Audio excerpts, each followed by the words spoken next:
Hey everybody, welcome back into the show. On the phone right now, I have one of my favorite singers and songwriters of all time, celebrating the 50th anniversary of American Pie, the legendary Don McLean. Don, how's it going today, buddy? Well, I'll tell you, I'm doing just great and feeling good, and thank you for asking.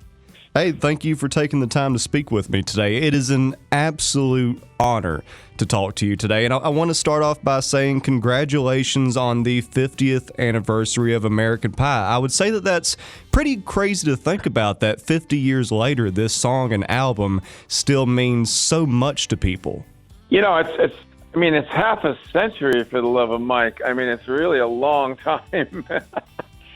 And, it's funny because now they're starting to write about 1971 as being some sort of a watershed musical year because of so many other wonderful albums and great artists put out albums that we still remember from that particular year. So it just is very nice to be able to have something like that people love and still remember.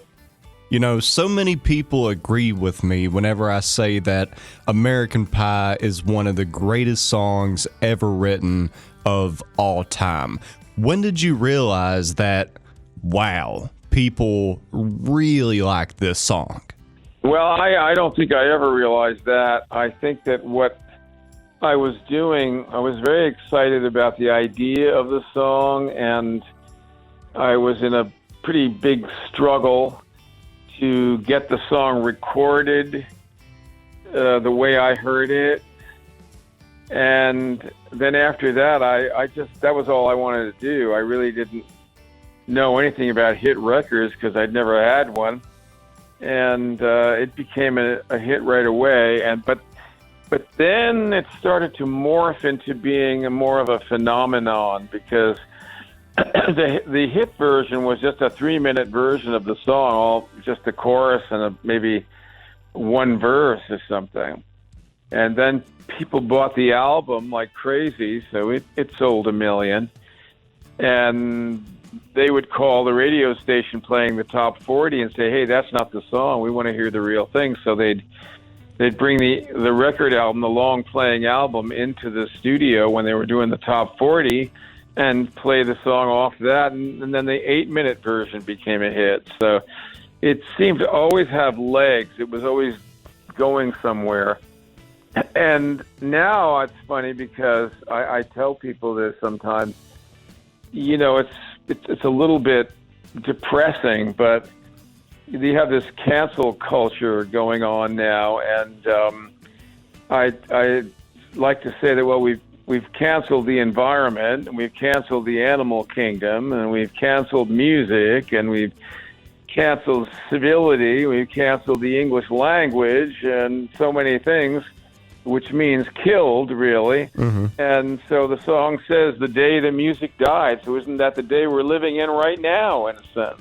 Yeah, I was going to bring that up. I know the song talks a lot about the politics and some events that went on back in the day. And it's crazy how the words of that song are still just as relevant here in 2021, 50 years later.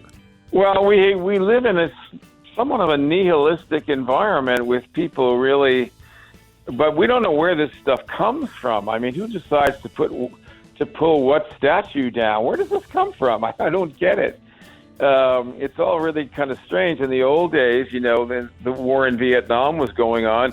You knew to blame the government, but now it's kind of a strange environment that we live in. But the song is an apocalyptic song in some ways, so it fits the times again. It's funny. These songs tend to come back from time to time when they're appropriate. And right now, American Pie is in the wind more than it's been in quite a long time. Yeah, it's a crazy world we live in nowadays, and it's basically information overload with the news that we're getting on a daily basis. And of course, a lot of it's going to be bad, but there's also a lot of good in there if you look hard enough. And whenever you find those good things in life, you hold on to them. I think one of the things that people have to hold on to is their music. I mean, at least they can go back to that. It's like an island of comfort.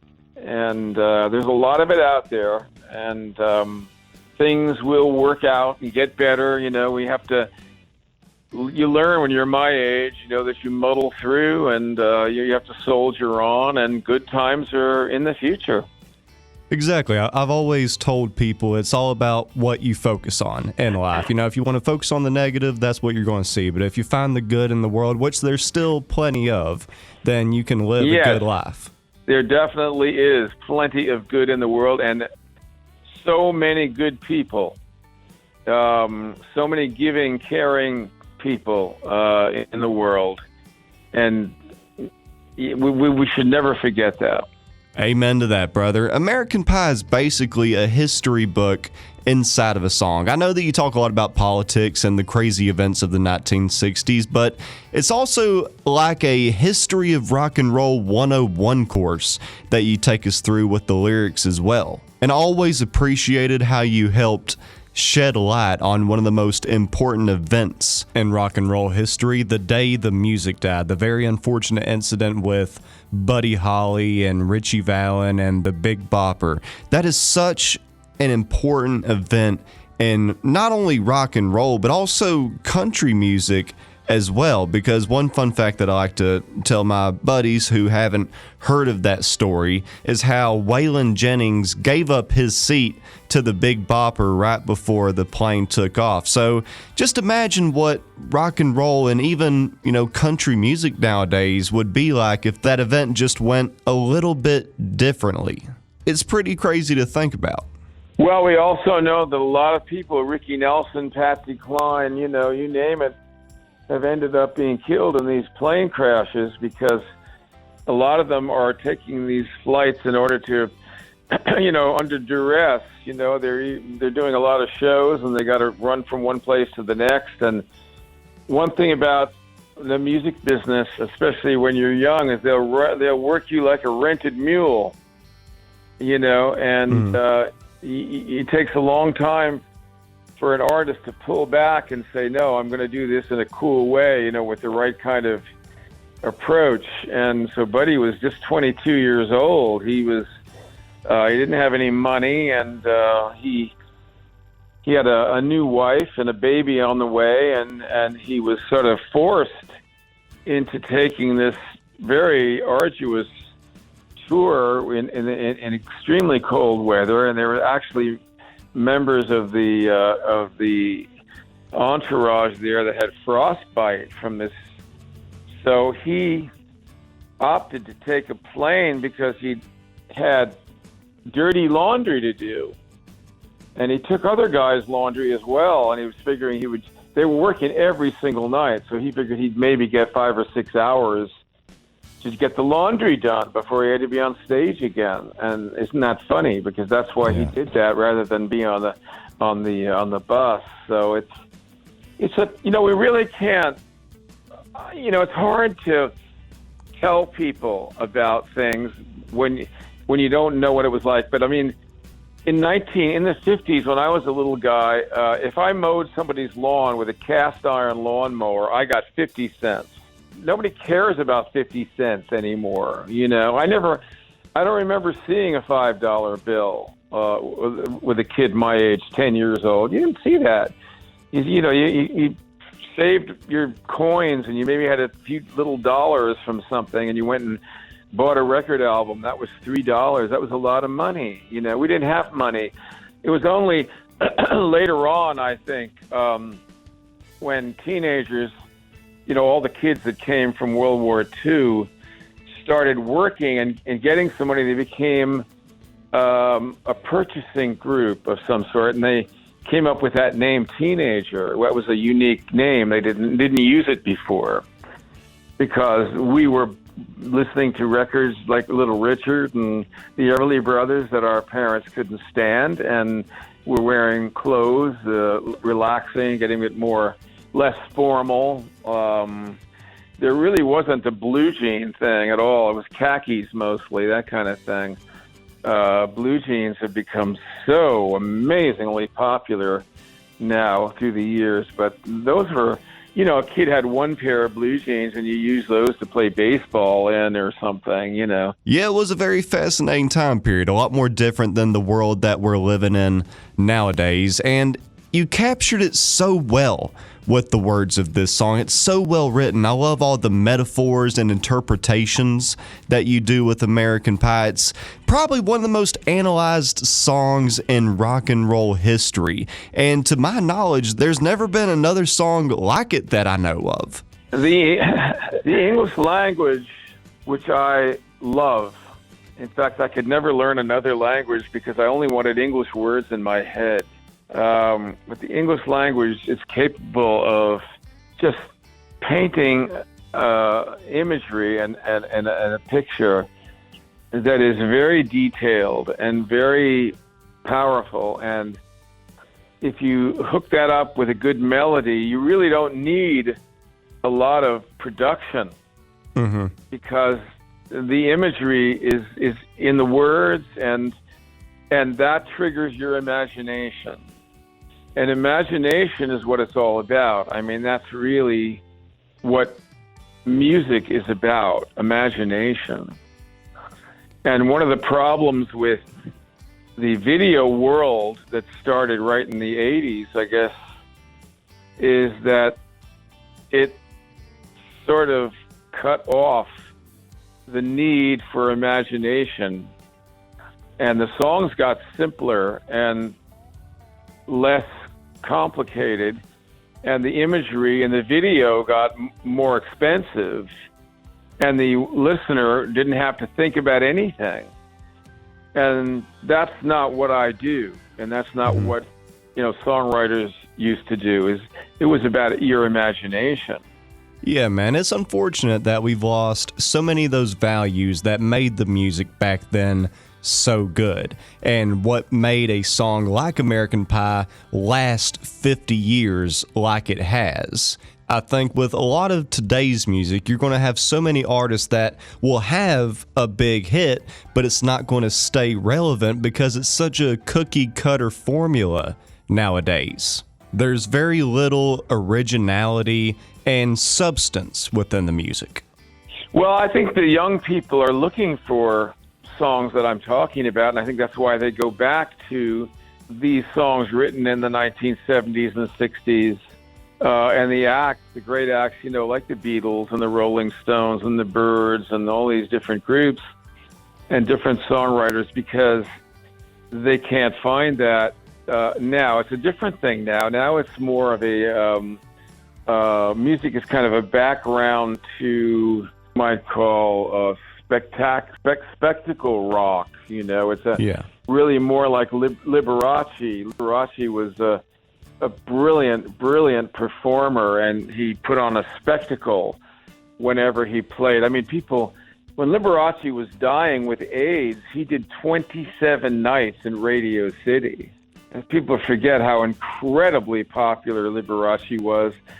And Elvis really copied Liberace, and so that thing with the jumpsuits and all that, the last years of Elvis's life, when he went on tour that last 7 years, was really I hate to say it, but it was a pale version of Liberace, because Liberace would have had an enormous show. I mean, Yeah. Yeah, I totally agree. And watching footage of Liberace back in the day too was so fascinating, just how well he could captivate an audience. That was one thing that always mesmerized me about him. Well, his PBS specials near the end of his life were, he would take a theme song, maybe it was Spanish music or something, and there would be horsemen, and they'd be twirling ropes, and there'd be flamenco dancers, and there'd be, all kinds of stuff that would go along, and then he'd play like Malagueña on the piano, But that's the way it is now, really. I mean, I saw Lady Gaga a few years ago in the Super Bowl, and she put on a phenomenal show, and I thought, man, you got to haul all that stuff around if you want to do what she does, screens and dancers and pyrotechnics and, you name it. So it's a different world now. Yeah, and that's why I love American Pie so much. It's such a well-crafted, well-written song. And, I think about how complex of a song is like that. How long did it take to write and create the song, American Pie? Well, that was written over a period of 3 months. The first part of the song I wrote right away, and then I didn't quite know what to do with it. But I had been grappling with the death of Buddy Holly for 10 years. I can think about stuff for a very long time.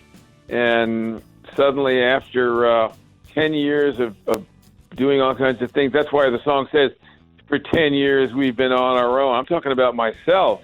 So once that happened, I knew I didn't want a slow song. I knew I wanted a rock and roll song because I was making an album and there were already slow songs on it. So I said, this has got to be rock and roll. And so I came up with this chorus, and then a couple of months later, I wrote the whole thing. I was thinking that would have to create months to write a song like that, almost 9 minutes long, and it's just captures people. It just takes them on this roller coaster of a ride that no song before then and since then has been made. But another one of my favorite songs on that album is Vincent as well. I'm also a very big Vincent Van Gogh fan. And what made you want to write a song about him? The idea that after I read a book about his life, and it was written by his brother, the idea that I understood what I had read, and that I thought that it might be an interesting thing to do a portrait type of a song about him. I'm very fearless when it comes to ideas. I don't really care what it is. If I like the idea, I go with it, and in that case, it's a man singing a song about another man, and it's very was ahead of its time, I suppose, in that sense. But I didn't flinch from it because I could see his art, and I knew him. I knew the sensitivity and the openness of his feeling. His feelings are right there on the surface, right in your face. There's nothing subtle about Van Gogh. It's emotion, and it's right there, and there's energy there. And if you ever see his canvases, there's a ton of paint there. He really layers it on, and it's just, you can see him almost working on it, like Jackson Pollock or one of those guys. And so he just lent himself.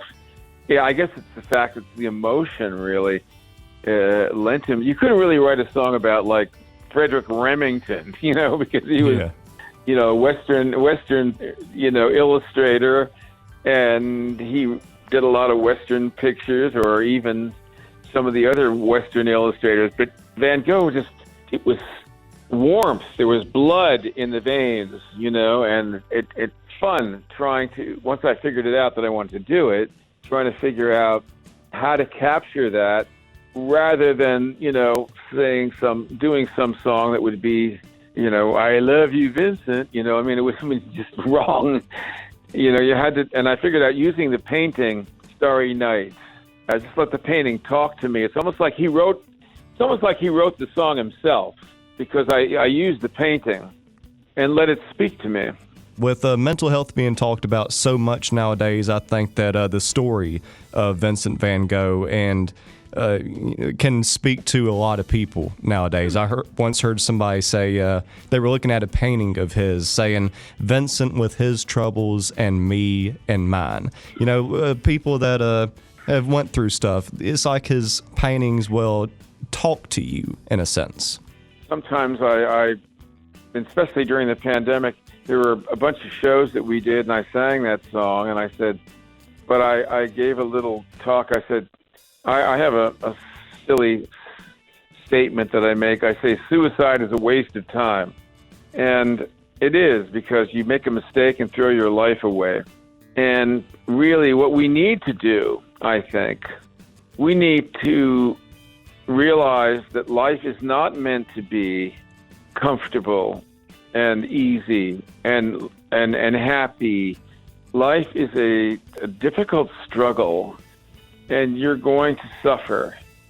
And get ready to suffer and embrace the suffering and soldier on, and you will make it through it. It might take a year or 2 years or 3 years, but you'll be happier at some point. And, I don't think it's always a great idea to be running to the therapist all the time. You figure out what's going on in your life and suffer through it. I think you're better for that than always getting a crutch. Yeah, I've always tried to tell people that beauty can come from struggles, and that's one thing that I always think of Vincent. Like, yes, a very troubled man, but so many beautiful works of art that have came out. Exactly, he did a lot of work while he was suffering. All artists that write songs and paint and actors and everybody, really. It's not just us. Everybody suffers. We're lucky because we have an outlet for it. We can act, or we can write, or we can paint, or we can, do something. But most people just sort of suffer. They say people live lives of quiet desperation, and this is true. So that's the reason why I think that music is something as a salve. It's a balm. It comforts people, and so I'm so happy to be able to do that and to have made records that continue to do that. I'm very happy about that. Well, that being said, man, I'm so happy that you're still out there doing your thing. I know that you got a tour going on right now, so I encourage everybody to go out and catch a show. But again, congratulations on 50 years of American Pie. Thank you for all the great music throughout the years, and thank you for your time today. It has been an absolute honor, Don. Thank you for your very, very good questions, and I really enjoyed talking to you.